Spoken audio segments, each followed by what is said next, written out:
What's happening, people? Welcome, welcome to another fantastic episode of the Everything 9000 podcast. Mr. Hasan Minhaj, renowned comedian, yes, big timer. He basically had an article published about him in the New Yorker.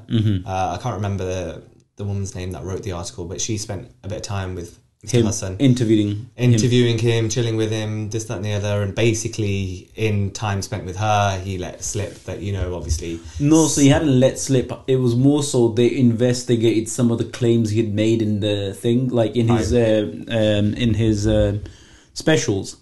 And they just went to him and said, look, we couldn't find evidence of this and stuff. And then he said, like, yeah, okay. He said that he exaggerated stories, but that everything came from a seed of truth, right? And... especially, well, there was one, right? So his whole homecoming special was filmed around the premise that he was going to take this white girl to prom, and she rejected This is in America post 9/11, yeah. So this like, okay, yeah, go on. Yeah, and so this is the political context, by the way. Yeah, so she didn't go to prom with him, and instead went with another white person and the reason she said apparently to him was the fact that her parents wouldn't agree to it. Like that's right, but since that's turned out to be bullshit because she's come out and she's actually married to an Indian person. Yeah, not only that, just bullshit. It's actually it just didn't happen as the way at all he said it. Right? He portrayed himself as the victim in all this. But why is it breaking news that a comedian is using exaggeration? Because that is what 90% of comedians do. Yeah, but if you think about it, right? Okay, yeah. What is he lied about? And he's not lied about for people to get a laugh, right? It wasn't for comedic purposes. I think all comedians probably do exaggerate stories just to kind of get that laughter, right? Normally the exaggeration is the punchline. But it's because he's used a political context. And he's making you think maybe in a sad way. No, but he's not used it. He's basically trying to show his experiences as a brown person, right? Okay, yeah, in America post 9/11. Okay, great. But the experiences he's using them are totally fake. So the purpose wasn't for people to laugh when he said, oh, that girl refused because I was brown, right? It wasn't, that statement wasn't made to get a laughter. That statement was made for them to like have some sort of an impact on them and thinking, oh, really, Hasan, you've had it so tough, right? It was basically literally just to make a political point. And I think when it comes to making, like, it is a bit fucked. You can't lie something as deep as like about racism, for example. And his reason to say that, oh, it wasn't the truth, but it was close to the truth, and it was his emotional truth.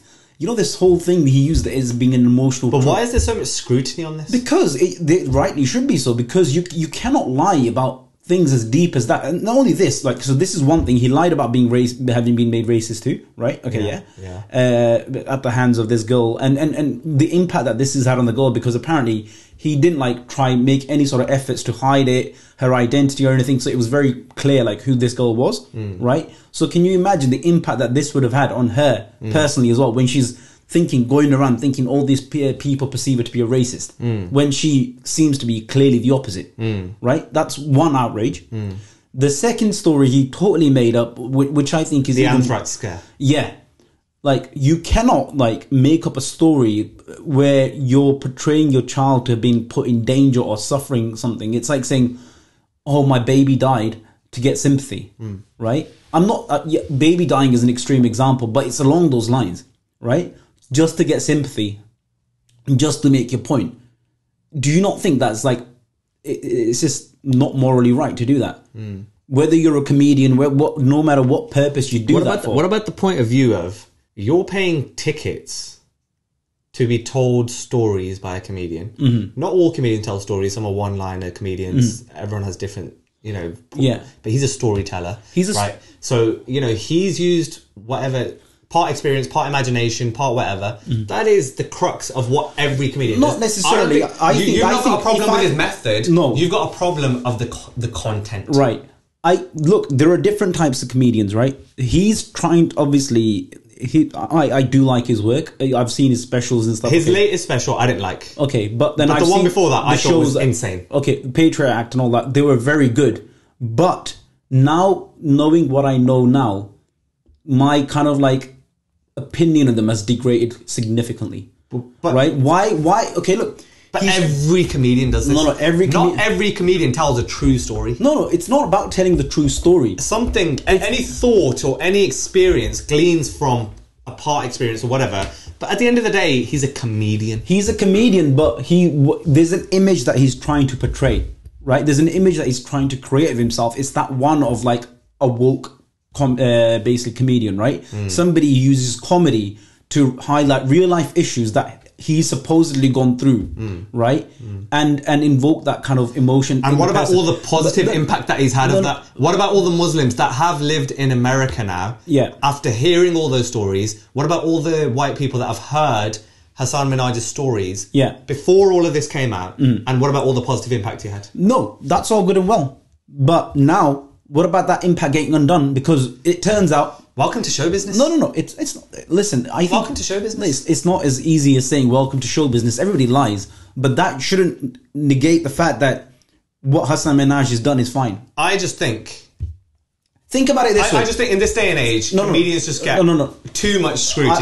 But my question to you is, is there more scrutiny on him because he's brown? No, I think to use the brown card here is like cowardism. I think it is. Right? You cannot use the brown card here at all. Which other comedian is getting scrutinized to this degree? But we don't know which other comedian has lied so deeply about things. Listen, imagine this one thing. Okay, yeah. One, think of the impact on that girl, right? And this is just one of the stories he's lied about. The other story he lied about, the anthrax one. Third story he lied about, okay, yeah, by the way, is like, so... And I'll get to the point about the audience as well. Because if I was an audience who had paid a ticket to go see these shows and he was telling me bullshit, I'd want my money back, right? And I'll tell you why that as well. Nah, that's too much. No, it's not too much. So a part of his act, I think I remember it was the Patriot, which one of the shows it was. Yeah. He in a very funny way, kind of described what the situation is in India for Muslims and stuff. And I found that really good. It was really engaging, it was funny, and it was informative, right? And then he proceeded to show, on the screen behind him, some of the abuse he'd received, basically, from, Hindu right wings, right? And these tweets were, apparently at him, all these, hate tweets, right? Okay, yeah. It turned out he'd actually created those hate tweets himself. A lot of them, he manipulated them, right? And he basically was using them to create an image that was just not there. But that doesn't shock me one bit. No, but then... Again, welcome to show business. No, but then why should that welcome to show business doesn't shock you one bit? Why does he need to have lived those experiences? He doesn't need to... Why can he not tell the story of what is actually happening? It's not. It wasn't happening. He wasn't made... Okay, but stories that are happening like that. And he's representing them because he's got a platform, right? That now he's got to reach, yeah. And he can share the perspective, right? In that case, and tell the story in a joke. In that case, you find somebody who's gone through the experience and you talk about that. You say, okay, I met so and so. So you're saying everything in stand-up comedy has to come from pure truth? No, it has to come from it has to come from you cannot, and it does come from that. That's the point. It doesn't. It starts off from there, but he obviously uses his imagination and exaggerates. No, exaggeration and lying are two different things. Can you see how exaggeration and lying are two different things? They're two distinct things. Would you agree with that? Or he's just using his imagination.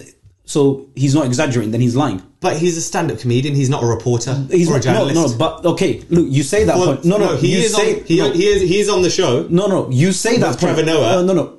Okay. What's it called? The Daily Show. You know about The Daily Show. Right, okay. That's a different level standard of proof. No, because you're a journalist, you're reporting news. There's a responsibility that you can't misspread information. Okay. As a stand-up comedian, enjoy the fucking thing. No. He's not. Look, the way he sets his shows up, it's not as clear as I'm doing a setup show, right? I'm doing a setup kind of skit, whatever, right? Okay, yeah. And you're doing what you're doing is using news and putting a satire, satire. Skit. Yeah. Not, but you're doing news, but you're kind of you're using it for satire purposes, right? Yeah. Right. And you're spreading information through the use of comedy, right? Which is what Trevor Noah focuses on. His Hasan Minhaj is not entirely. It's not Peter Kay, for example, right? Peter Kay. What's his name? The Indian one as well. Russell Peters. Yeah. Right. All these comedians literally just use their experiences, or maybe not experiences, but you clearly know they're not trying to spread a political message. They're not trying to have an image of themselves as somebody who's woke, somebody who's informing people. Okay, because at one point he is kind of like also a news presenter in the sense that he's talking about... He's not a news presenter. No. Listen to me. He's not a news presenter. Trevor Noah isn't a news presenter either, but he talks about current affairs and puts a comedy effect on it. And they themselves have denied being branded as journalists. Trevor Noah himself as well. Yeah, no, that's fine. But you still, if you are purporting something to be a truth, right? Something of as importance as like something that concerns racism, something that concerns. If you're getting your news from a comedian, I think the joke's you're not getting news from a comedian. Okay, yeah. I think then the joke's on you. No, the jokes. I'm not saying he's a news presenter. Okay, but for you to expect truth from a comedian, but then is that not your problem? No, not really. No, if the comedian is get your news from BBC News, don't get it from the Daily Show.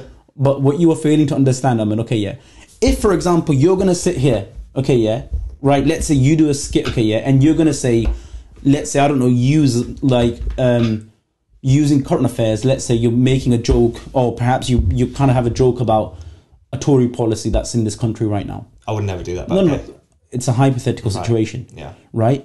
Do you think you would be in a position to completely make up that Tory policy and present it as something real, just so you could get a point across about yourself? Let me give you a counterexample, and I'll answer your question by giving you a counterexample. Someone that pretty much uses political comedy, Munya Chihuahua. Right. He uses a lot of skits. So recently there was a whole thing with the XL bully dogs, and his work rate's good. He gets a video out talking about XL bully dogs. Now, what if instead tomorrow he makes another video, but this time he's focusing on Rottweilers, and he's talking about how they're, I don't know, rather than biting people, they're just shedding all their hairs, and the Home Office has got a problem with this, and he's made a funny video, he's made content, but he's still raising the point that the Home Office has problems with dogs. There's not entirely truth in that, because his Rottweilers aren't shedding their hairs, but he's using comedy and his platform to further a message. Right. The point there is, if someone like you is expecting the truth to be there, that's your fault. Okay. What he's done is he's used his imagination. Yeah, no, he's used his imagination. But let's say as part of that skit that he did about the American ex-bully dogs, right? He says, "Oh, actually, the American ex-bully took a big chunk of my leg." Right. Yeah. So is that's clearly not true? So would you not? No. But he's making a skit. Let's look at the context in which the context is okay. You've seen Hasan Minhaj shows. For me, if a comedian's lying, telling the truth, right, it doesn't bother me. It should bother you, because if you are purporting something to be true, and it's not just for comedic effect, it's for the effect of people. I don't have a standard of expectation of needing truth from a comedian. No, but that's fine. But you, as the comedian, should hold yourself to standards. Comedians often say when they're speaking, they'll be like, "Oh, this is a true story, by the way." Yeah. Loads of comedians say that up and down the country. Right. Even then, for you to assume that is the truth, that's on you. But then, I'm not looking at it from the audience's perspective, yeah? Let's look at it from the perspective of the comedian itself. Hasan Minhaj. Okay, yeah. And I've just given you an example of Munya Chihuahua. Munya Chihuahua, but he doesn't lie about having been bitten off by the dog. I just gave you an example of if he lied. He does these videos against like the Home Office and stuff. He doesn't talk about him being deported, right? He doesn't talk about like his kid coming into danger because of his comedy, right? What he's doing here is to elevate himself and his image as somebody who's fighting the war, kind of against this whole like culturism, right? Them entering a whole band of woke leftists. It's not you. Listen, those shows that people do, okay, yeah, comedians, okay, yeah, especially that kind of sit on the fence with, are they actually presenting news or not? Whatever you tell is your responsibility. No, there's no responsibility. As a person, he's a comedian. There's no responsibility. I think that's a very dangerous premise. I think that's a very dangerous premise. If you put your trust, faith, and idolize a comedian, right, whose purpose is to make you laugh, and laugh alone, right, okay, right, and I find that person is then betrayed me. Anything that's coming from that in terms of furthering a message or raising awareness, that's a plus, right. That's not a responsibility. I think you cannot say a comedian is not liable for... Look, I agree. There is freedom of speech. I think if you went to a comedian's room and you said to them, right, you went up to Dave Chappelle, went up to Kevin Hart and be like, "Oh, do you know what? Why are you not telling the news correctly?" They would laugh you out of the room. No. They may do. But that doesn't mean they're right. No. They are right. No. You're wrong. No. Listen. His problem was, okay, yeah. So this is something that was also in the article, which I don't know if you read the whole article or not. Right, okay, yeah. Right. Okay, so this was also in the article. He basically created a very toxic working environment for his Patriot Act, okay, yeah. He was getting frustrated, okay, yeah, by the fact that the writers and also like the assistants were fact-checking like too much. Well, it sounds like it. No, yeah. Which other comedian is getting this scrutiny? How do you know they're not? Well, you don't hear about it. Yeah, how do you know? You're telling me, I know so for example, comedians are lying. No. It's just maybe the fact that, you know, he is next in line to take over from Trevor Noah. No. He's in New York, a prominent city. He's doing great. He's huge. So if he's in line to take over from Trevor Noah, you need him to be telling the truth more than ever. Because Trevor Noah's show, The Daily Show, it is... That answers my question. No. It does present the news. Okay, yeah? It does talk about news. It does talk about what is true in the world. Yeah, and if you're talking about what is true in the world based upon a total lie, if you're talking about what's true in the world using a lie, are you not just defeating yourself? I think, do you know what, Amrit? I think we've got a difference of opinion here. But this is an interesting one. I can't lie. It is interesting. I cannot believe that... I can see your point of view, but... Listen, I believe my point of view more. Is it morally right for you to talk about your child in a way that you say my child has been harmed by this when your child is totally perfectly fine? Maybe that's fucked. But do you know what? A lot of comedians say a lot of fucked up things. Yeah, but they don't say, I would say, oh, my child got shot by this person, yeah, because I was receiving hate. Bro, you know how fucked that is? You expect me to believe you ever again? How is it, okay, like he's talking about all these experiences. Good job he's made his millions. No, listen. Good job he's made his millions. Yeah, very good job he's made his millions, telling lies. Okay, right? God knows what else thing he's lied about. I will never ever, for example, if I watch his show again, I will not take a word that he says to be true. You don't need to. You just need to laugh at it. No, you need to laugh at it, but he's also trying to present a message to you. He might not now. Yeah, because he's been found out. Right? That's the whole fucking point. Why would he not do it? Because he knows it's wrong. I think we're done with this topic. So I just proved the point, yeah? You didn't. Yeah. You genuinely didn't. I think you did something there, but you didn't. No, so why did you say he may not want to do it anymore again? I don't know. I just genuinely am done because with Because you know it's wrong. He will know it's wrong. I think, do you know what? Drop a comment. We need to know who's right on this one. Going from one comedian to an ex-comedian, I suppose. What's all the Russell Brand noise? Oh, Russell Brand. Because I've seen a lot, and I saw his videos, and everyone was on his back, but then he's back to posting videos. I didn't really follow it, because I know he's like... So Russell Brand, over the years, has been painting this picture of this reformed person, kind of like woke. Very, very woke, yeah. Not very woke, but then also as somebody who's totally different to his past. But then it's now transpired, apparently like a lot of people knew this within the industry as well, that he was actually kind of a bit of a sexual predator. And there was like a lot of like, basically like, it's all historical. That doesn't mean it was happening like 30 years ago, like recent-ish. Allegations of like sexual harassment and abuse, right? And I think in the past he kind of has lived a very troubled life as well, right? It was always apparent he was kind of addicted to sex as well at one point, and then he kind of went through this transformation where he... Are you addicted to sex? No, I'm not addicted. Like, but yeah, let me make the point I was trying to say, because you asked me a question about Russell Brand. No, sorry, right? Yeah, my brain just, Okay, no, but hey, listen, I'm not here to talk about me. Okay, we're talking about Russell Brand. All right, go on. Yeah, so Russell Brand, and these are all these allegations now, and all of a sudden, like, people are kind of like, who were associated with him are starting to drop him because these allegations are obviously very serious. Well, that's what always happens is any allegations is, a company can't really be associated with that. Yeah, but do you see allegations true or false? Yeah, but do you see like why it is necessary to drop that person until at least that person's cleared? That's literally what I just said. Yeah, okay. That's literally. But the way you just said it, I thought you would be perhaps a bit. No, it's just a given. So the fact that you had to explain that was quite dumb on your part. Okay, just sounds like you perhaps may not agree with it. No, I just said allegations, true or not. Company will drop you like a hot call. And is that a right thing or a wrong thing? Of course it is. Makes business sense. Of course it is what? Right or wrong? Right. Yeah. Okay. Well, I just thought I would clarify that too, mate. Yeah. All right. But anyway, what did you want to talk about Russell Brand? Just the fact that, like, a lot of people, right, why is it so hard for people to understand and, like, that person could be a sexual predator? Because I've seen a lot of videos post those kind of like revelations. Okay, yeah, they're saying because he's a wokist and like he doesn't believe, he's very conspiracy theorist minded. No, but then they're saying that this is just the people or the industry or whatever coming back for him. No. So what he talks about over the last course of like 2 or 3 years, he's been coming like making a lot of political statements. He's talking about like during COVID he made a lot of political statements. He's got his own podcast. He's got his own YouTube channel where he talks a lot about his own politics. Okay, yeah, he talks about it.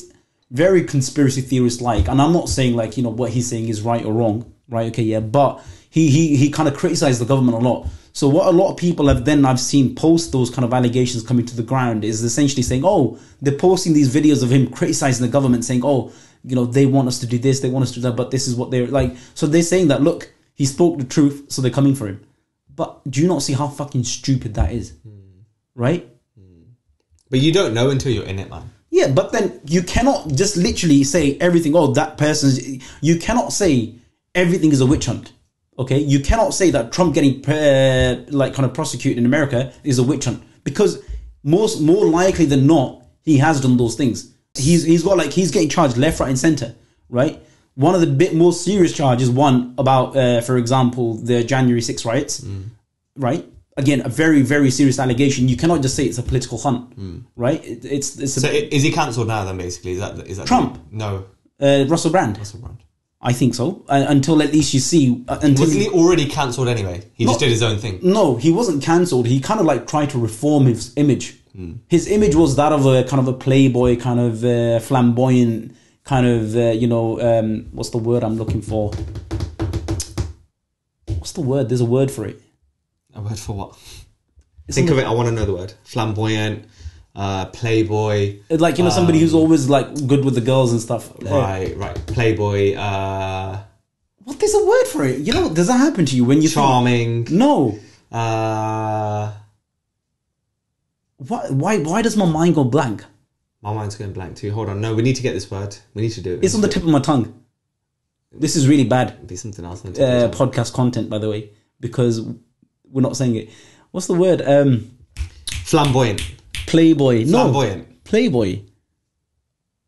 Ladies' man. There's a word for it. Like a flirt. He was a flirt. No, he was more than a flirt. I think if you put Playboy into Google, you're going to start womanizer. You know. Right. Womanizer. Yeah. So apparently there was like, he made these claims before, like he would have sex multiple times a day. And at one point he got tired of having sex so much. Apparently he would just like have sex with the ugliest girl there. Right. Just to kind of balance it out for himself. Right. Okay. Yeah. So there was all these allegations, not allegations, but these are all like things that the image he'd created. Who talks about like spirituality, calmness, who talks about what is the right and is all righteous now, right? But there, like, he's had this history of abuse and like obviously just like harassment and stuff. So you can't get away from that, right? So you know you got to let him stand him up to scrutiny, you know, see if he comes out with his kind of chest out or not. Let's see what happens. Yeah, let's see what happens. Yeah, I don't want to talk to you basically based upon the videos of the Roti. No, let's talk about something else first. No, I want to talk about that. What's your problem? No, it's just like I've just seen, like, obviously I knew you gave me a 3 for my Roti Off. Yeah. Right? Yeah. Roti Off. Yeah. And I actually saw what you said inside the room. Right. And which I wasn't privy to before, obviously. Yeah, you weren't. Right? So there was now like a new level of anger. Right. Right. An escalation of anger, I'd rather. What did I say that you didn't like? So that wasn't true. Right, okay. Can I ask you, what did you base your score of 3 on? The fact that you just outright cheated. You made a mockery of the challenge. Right, which was? To cook a dish in 45 minutes. Right, okay. You chose to cook it in about an hour. Okay. Right. How was that different to what Amo did and you gave him a 7? Right. Okay, so firstly, there's 2 points here. Number 1, do you accept that you cheated? No. Right. See, then we can't carry on the conversation. Okay, you know what? For the sake of it, I want you to explain this. I'm going to say I cheated. Gone. But you genuinely don't believe you cheated? No, listen, I believe I cheated. Go on, carry on.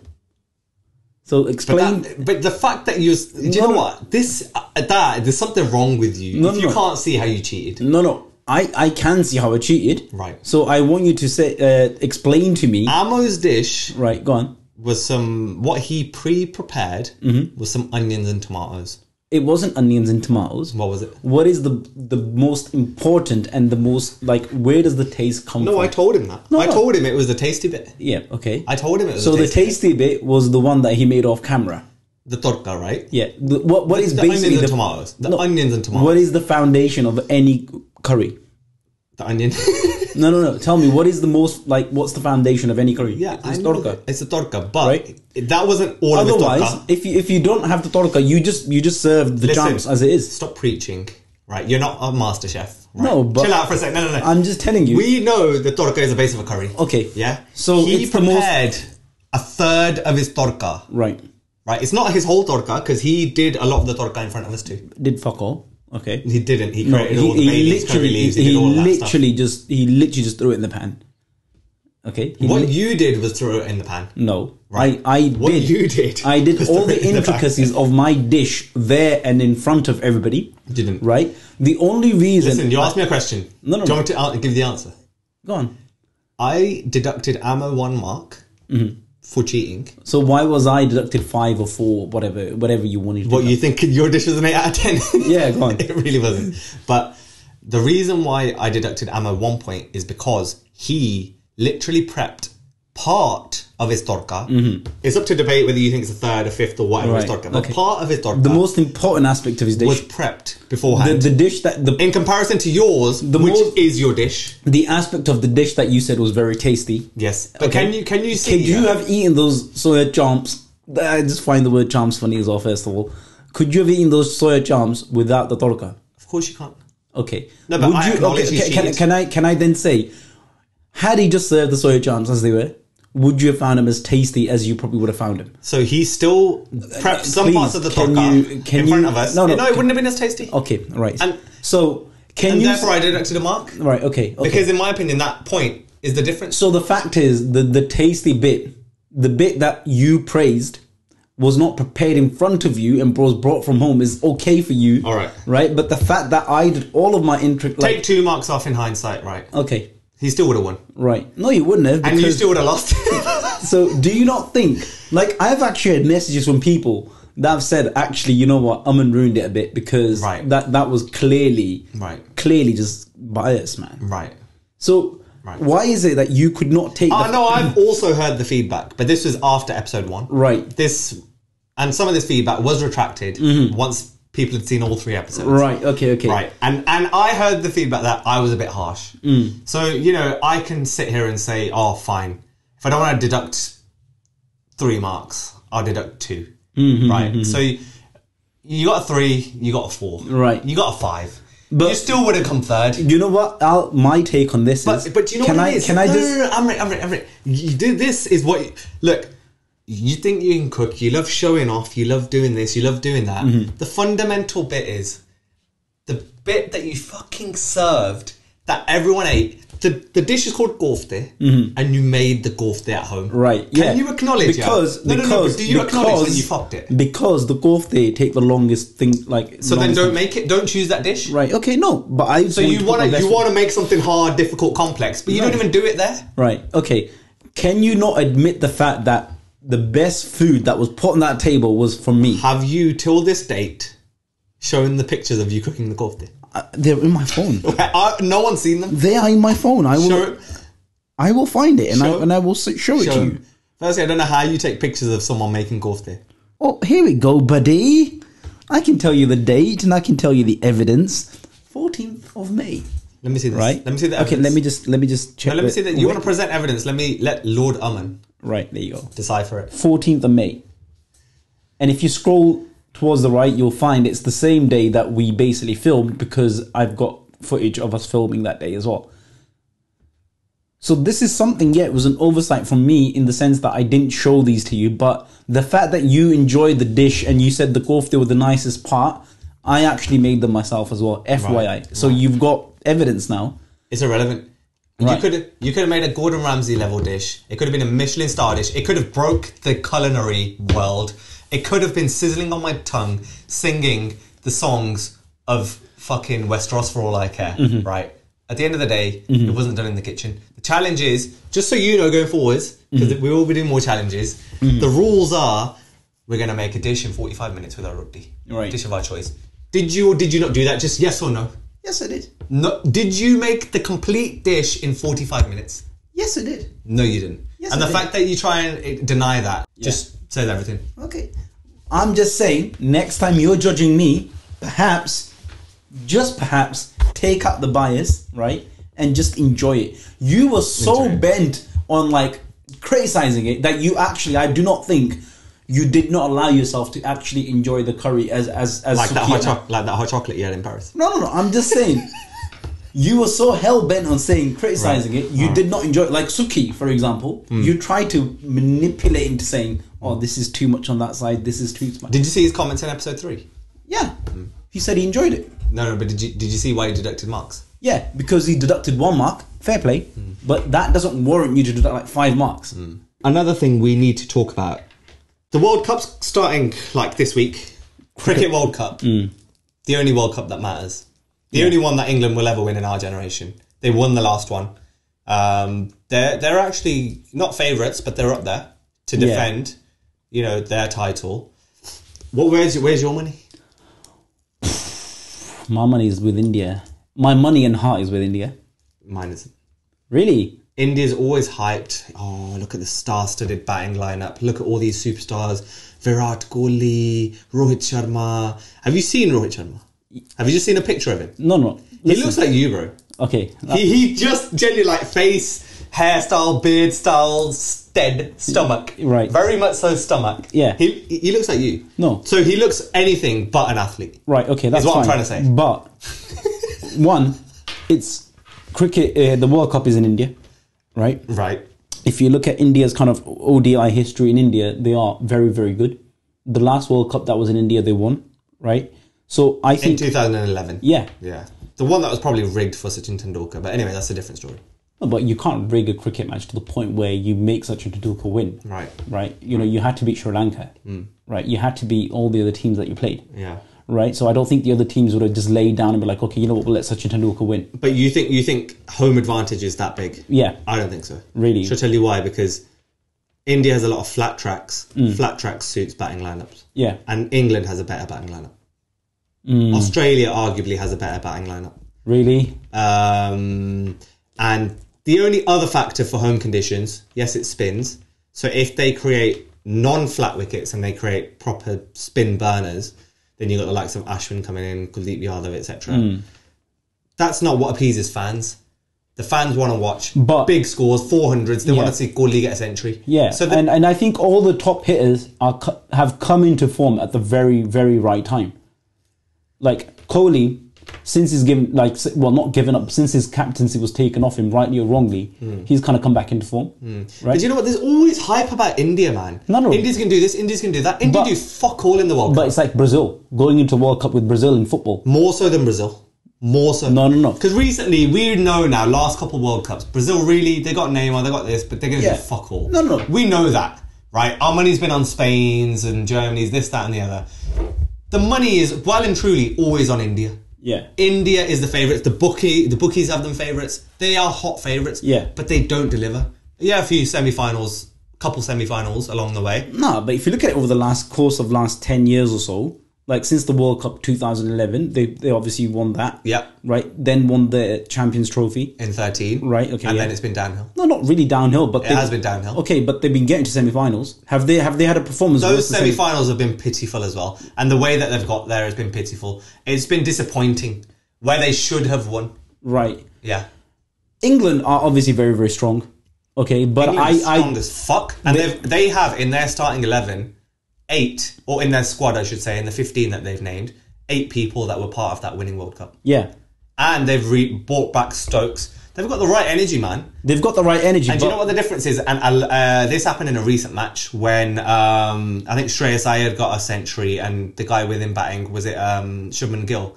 They both got centuries in that game. And this was a game where a lot of the main players were rested. Yeah. And this was where, coming up to both of their centuries, they literally were just knocking the ball around. There wasn't a boundary scored for X many overs. They had like 8 runs in 17 balls. It was just really shit. Yeah. And punditry and commentary journalists, Indian journalists, just went on them. They were like, this is the difference between India and England. And I totally agree with this difference. Yeah. It's that when England don't play for personal milestones. England play for, we're going to get fucking 400 on the board. That's it. The game's won at halfway. Right? India's like, oh, do you know what? I bet this will look great on my Instagram post. Me getting a century lifting the bat. I want to take a picture like this. The egos are huge. Yeah, I get that. I get your point about that. But if you look at the players, listen, look. Yeah, the players are talented, supremely talented. Yeah, and you don't have a nation of 1 billion, and cricket is a religion in the streets. And, you know, stories Sachin Tendulkar tells you as a kid in Mumbai, you didn't get a bat for 6 hours to 10 hours because if you got out, you were just watching everyone else bat. The competition levels are just fierce. It's unreal. Right? And that means fuck all though. New Zealand is a small nation, right? Small population, but they have a great passion and spirit. They've what, hit a couple of finals recently? Yeah, the 2019 final, they were there. 2015 final, they were there. Right? It doesn't mean shit. All of the noise means nothing, man. But I think if you look at the pure talent in that Indian team, especially the top order, right? There's literally... I don't actually rate Sharma as much anymore. I don't either. Do you know why? Because everyone knows it's his last World Cup. Yeah. Everyone knows he's at the end of his days. And I think that's when he's going to be the most dangerous. It's his last World Cup. No. And I think, I don't like Sharma either too much. I think he's a bit of a Sehwag in the sense he's a bit of a hit and miss. Miss more than hit. But once he does get that hit, if he performs well in 1 or 2 games, I think... Well, this is the other thing, you know the World Cup, right? It's the way that... I can't remember the other World Cups having a similar format in the fact that you played 9 other games in the group stage. Yeah. So it's very much like... And then you go straight to semis. That's right. Yeah. So it's very much like the IPL. Yeah. In that, like, you know what? The Mumbai Indians often lose their first 2, 3, 4 games. Yeah. But they peak at the right time, take the tournament. Yeah. So it'll be interesting to see if India's going into form. They lose 2 matches, all of a sudden the weight of the nation's on them, the eyes of the media's on them. But then that's how they perform the most, I think, under kind of that pressure. We'll see. So your money's on India? My money is definitely on India. I think Pakistan are looking good. They are looking good. Right. But... I think Pakistan arguably have the best bowlers. Oh, they've always had the best bowlers, I think. No, but they genuinely do. Yeah, no, but then like that's been like their strength. This bowling has been like historically, if you look back on that. But then a few of the bowlers do get hit, like Haris Rauf. Yeah, like for example, he does get whacked time to time, and so there is that. So I think if India came up against Pakistan, I think India would be probably overwhelming for them, especially in on an Indian pitch. I don't really have any hopes for Sri Lanka at all. I don't have many hopes for South Africa. Yeah. West Indies didn't make it. I think Australia, England, India. That's what we're looking at. Yeah, and Pakistan is probably the slight outsiders. I think Pakistan and New Zealand are on that fringe. But I really think India will do it. I really do think India will do it. And actually, you know what? I'm not going to say it right now. I'll say it after the World Cup. No, say it. Whenever we have these sporting predictions, who comes out on top? Not you. Mate, you've been predicting that Liverpool win the league for the last 20 seasons. Apart from that. One sport to the other, from cricket to football. Did we not already do a transfer market prediction? No. Not for this one. Really? And also there's just more than just the transfer market prediction to talk about. Yeah, there's the VAR decision. And United are back. As in like, the actual United are back. You know, you've had your season of where you've won 11 games in a row, you know, finished in the top 4. Now, you know, back to another 5-6 years out of the top 4. It's annoying. Manager's been changed. I don't know what happens. Every time we get up to a point where there's genuine optimism about the next season, or there's a point where we think, do you know what, there's actually something good that's about to happen. Just some sort of shitstorm comes through. Yeah. I've been reading a lot into it, actually. And it's that... The players under Ollie had free reign. Ollie was very much a good man manager. Let them do what he wants, but it was just vibes. There were no tactics on field. It was just vibes. Go out and play, boys. Then you'd get the moment of brilliance from Bruno or a bit from Rashford or whatever, and it'd get us 1 through. out of 10 games. Yeah, it'd get us through. I think we finished higher than Liverpool in the league with Ollie. So but anyway, back to we had that. Which manager is still in the job though? And I think that's wait. Can I just confirm with you which manager is still in the job? And I think that set a culture of like the players can just do whatever they want. Okay. What's happened now is he wasn't a good manager in terms of man management because he just let everybody too free. That's open to interpretation. So the fact that would you reiterate that he was a great man manager because he clearly wasn't. If you're not a great man manager, if you lose control. All right. Well, let's not argue every single point here. Let me just try and make the one point. I'm just trying to make a point. The point that I'm saying is that now we've got a manager that's come in and he's very much a stickler for rules. You know, you need to be on time. You need to, like, even if you're 1 minute late, you'll be on the bench. You'll be out the squad. The likes of Sancho, who are known even at Dortmund to be up until 3 a.m. playing FIFA and, you know, turn up to train late. That doesn't sit well with him. That's not the culture that he's instilling. And what's happening now is these players that aren't really used to hard work, they've had a culture shock. Oh, manager's left him out. Oh, I'm going to have to work hard, do this. It's that same cycle. And you're right, it is the same cycle. But it's under this ownership of the Glazers, who are just greedy bastards. But it's also a thing now is... But I think the fan base is on the manager's side more so now. Right. It's not where like it was the same with Pogba and Mourinho in the past. We chose Pogba. Right. But the fan base was on the side of Mourinho at one point. The fan base was also on the side... Not when it was going down. Okay, no, that's fine. Okay. Would you stick with Erik ten Hag if the rest of the season continues as it started? I would. Really? Yeah, I would. You would? I would. Okay. You can't just keep... I feel like this is the moment. The club strategy is that bad. There's no director of football, which means the manager has been given free rein on the players they bring in. Right. So then what? You're going to sack the manager and then all of a sudden bring in a new manager. Then you've got Erik ten Hag's players there. You've got these players there. But then this is something that you'll be consistently doing anyway. I'd rather stick with it. Really? Stick with it now. If this carries on as it is. You'd like to think it won't. No. But you said the same thing about Ole Gunnar Solskjaer, like saying that you'll stick with him, you know, or he's brought in this culture. Even if the form's off, it's fine, we'll stick with him. By the end of his reign, every United fan wanted him out. You said the same thing about Mourinho, saying how Mourinho did so well, blah, blah, blah. But by the end of his time... I think it's happened so many times now, we can see through it. Right. And it is the players. It is. I feel like this is going to be one of those clips that we play back in about... I would say a few months, but it may be a few weeks at this rate, right? And we'll come back to it. Yeah. Well, what are your predictions anyway for the win? Top 4. Top 4. Liverpool top. Genuinely. And I think why, and I actually feel optimistic about it this time. Like the last season. You're not going to do better than City. I think there is a possibility. You know why? There is a sharpness about Liverpool that was missing last season, right? I don't know if you've been watching Liverpool play, but that midfield, that transformation of the midfield is what we needed about 2 seasons ago, right? We had last season a tired old midfield, and I think one thing I would criticise Klopp on over the last couple of years is that he doesn't know when to let a player go and when to... He's too loyal to players that have served him well. Okay? Henderson, like James Milner was done about 3 seasons ago.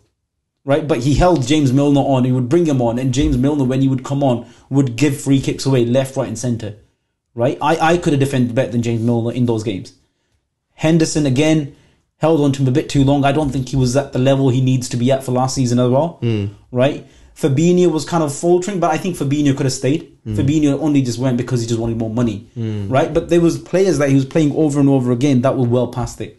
Right? And that midfield, that regeneration of midfield, that fresh blood, it's like, you know, when you just like been in a really dark, dingy room and you come out into fresh air, you know that feeling? That's what it feels like right now. So Liverpool are going to be top. Yeah. City second. City or Arsenal. I think City may falter a little bit this season. I think if you've got City third, I think you're smoking drugs. Okay. But you know what? I think it's going to be an intense battle between Liverpool and City. I think it's going to be, again, it's going to be one of those... Not Arsenal. Arsenal aren't going for the league. You know what? Arsenal keep coming back. I think Arsenal may run out of fire. Well, Saka's injured now. Saka could be a long-term injury. If there's a long-term injury, then I think Arsenal are probably not in trouble, but because they had like Jesus off for most of the season last season. And who's going to be fourth? You know what? I think it's going to be Aston Villa or Brighton, you know? Oh, fucking hell. Nah. Oh, no, Tottenham, my bad. Tottenham are doing well. Tottenham, I would say. Who do you think is going to go finish higher, Chelsea or United? No, United. That's fairly confident. Right, any thoughts on the VAR decision? Liverpool. Yeah, I heard the sad little soundbite that came out. I would like to hear your thoughts on this first, because if I start talking about it, I might go on for about 2 hours. I genuinely found it hilarious. Right. Genuinely, it was so funny. Right. I heard it all. It was just fuck up after fuck up. Yeah. It was just like, I need to stop the game now. I can't do nothing about it now. Yeah. It's just so funny. It's just genuinely like, why are they talking over each other? Why is there just a lack of clear communication on what the on-field decision is and what decision you're giving? There's just no process. There's no process. You know, it's only the English that can take a thing that works perfectly well and fuck it up, right? The whole system of VAR was to eliminate human error, right? That's the whole point it was brought in. What they've instead done is brought in more humans to that system and fucking increased the capacity for more human errors, right? You can't argue that. You cannot argue against like VAR being a good thing. VAR is a very good thing, makes the right decisions. But if you have people who are totally incompetent and are total melts, right? What happened that game, if you read it, is like they just had a fucking meltdown. You know, they had a meltdown.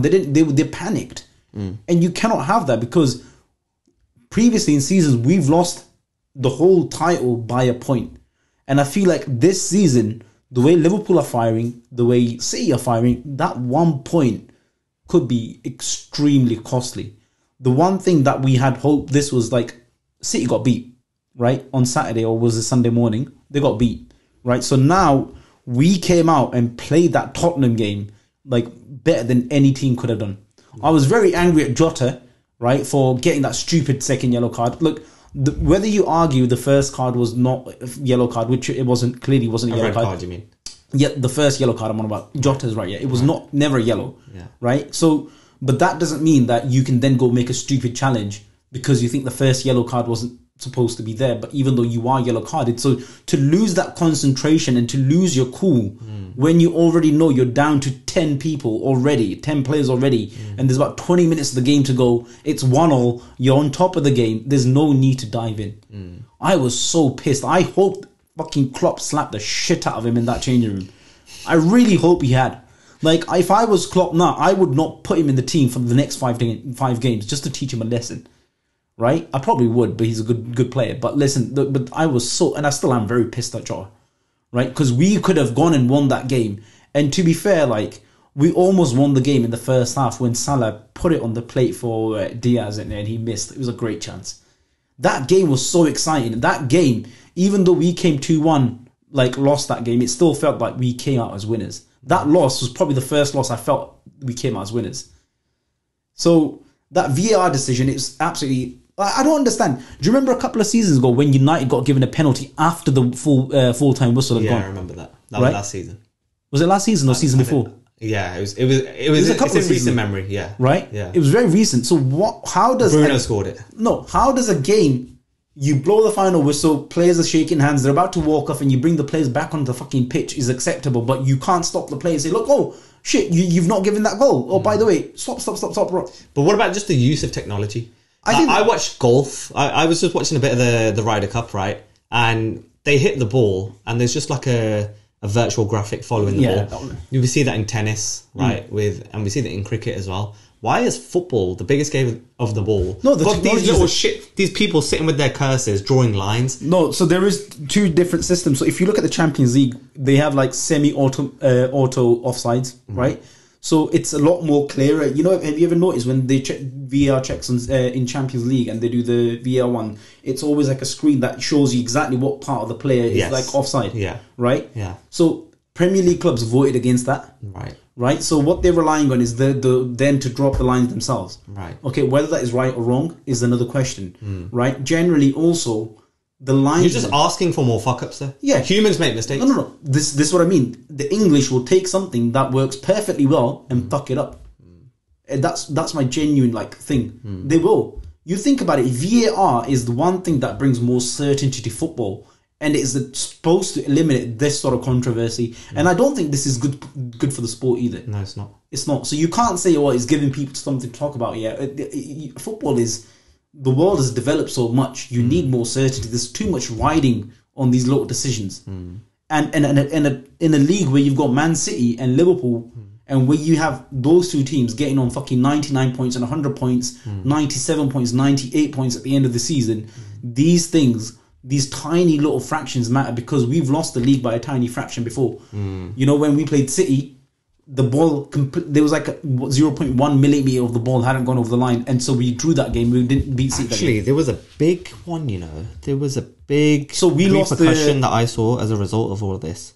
Yeah, that's what I mean. That Villa goal against Sheffield United. Yeah, again, that's another one. If that didn't stand, the VAR was switched off. Villa stayed in the league because of that goal. Yeah. They were going to sell Grealish for cheap to United if they got relegated. Instead, they stayed up, sold him to City, got 100 million. Yeah. And now they're rejuvenated the whole team. If they had been relegated, Bournemouth would have stayed up. Eddie Howe would have stayed at Bournemouth and Newcastle would have been relegated.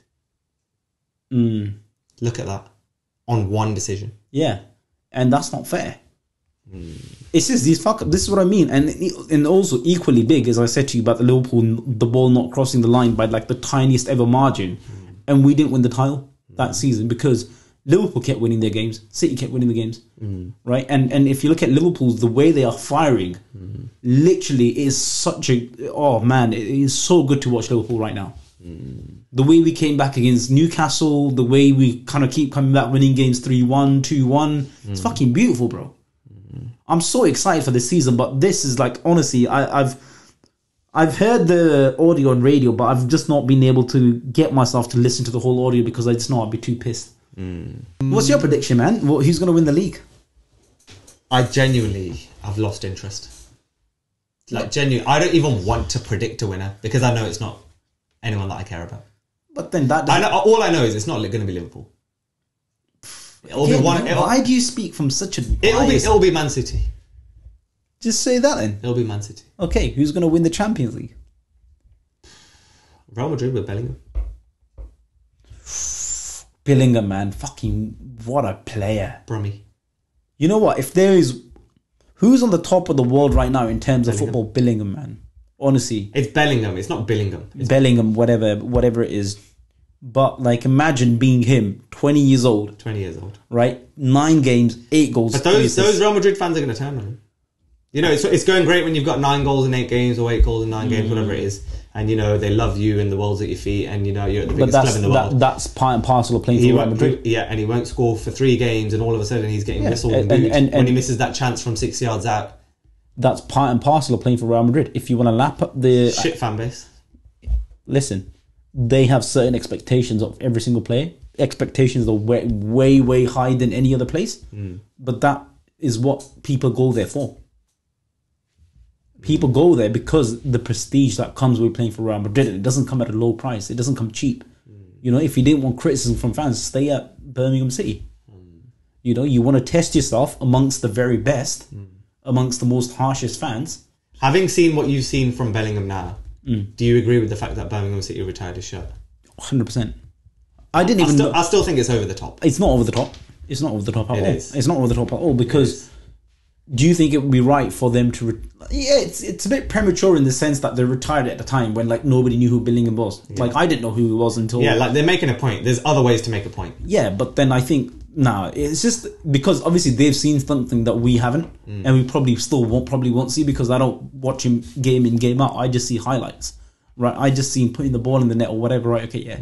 But obviously he's a supreme talent. A supreme talent. And I think a talent like... He's going to... surpass Steven Gerrard, Frank Lampard, Paul Scholes, all of these great England midfielders. He's going to go above and beyond them. And that's going to take some doing. Not Paul Scholes, though. But yeah, fair enough. I see what you're saying. Anything else? I think that's all from us. Just a quick roundup for you guys. Hope you enjoyed it. Drop a comment and catch you for the next episode.